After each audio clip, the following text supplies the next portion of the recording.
Hello guys, welcome to Kiran cuts. Nolan the great director అని మళ్ళీ prove చేశాడు.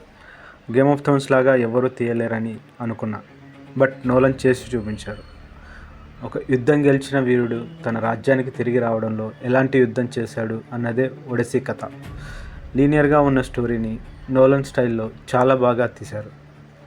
Inner conflicts, self realisation, regrets లాంటి deep thinking కాన్సెప్ట్ని కూడా చాలా ఈజీగా క్యారెక్టర్లో ఉంటాయి. ఇది ఒక emotional and adventurous and survival journey movie. మూవీలో హీరో జర్నీకి ఎదురయ్యే ఒక్కో సమస్య ఒక్కో హై మూమెంట్లా ఉంటాయి. ఒక్కో మూమెంట్లో ఒక్కో ఇంట్రెస్టింగ్ సీన్ ఉంటాయి. చెప్తే మీకు స్పాయిలర్స్లో ఉంటాయి, ఫీల్ పోతుందని చెప్పడం లేదు. టెక్నికల్గా సౌండ్ అండ్ విజువల్ చాలా బాగున్నాయి. Especially Trojan horse sequence and సీలో వచ్చే ప్రతి సీక్వెన్స్ చాలా బాగున్నాయి. అక్కడక్కడ కొంచెం ల్యాగ్ అనిపిస్తుంది, కానీ నెక్స్ట్ వచ్చే సీన్స్ వల్ల దాన్ని మర్చిపోతాం. లాస్ట్ 30 minutes అయితే మూవీ ఒక రేంజ్కి వెళ్ళిపోతుంది. అండ్ నాకు ఒడిస్సెస్ తిరిగి వచ్చే రివీల్ అయ్యే scene pure goose bumps.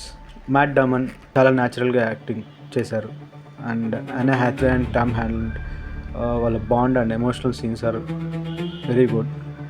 Robert Pattinson క్యారెక్టర్కి ఇంకా కొంచెం స్కోప్ ఇవ్వాల్సింది. అండ్ కొన్ని క్యారెక్టర్స్ డెప్త్గా లేవు, జస్ట్ అలా టచ్ చేశారు. ఓవరాల్గా movie adventurous survival drama. Nolan మూవీకి ఏ భయం లేకుండా వెళ్తాం, సో ఇది కూడా అంతే.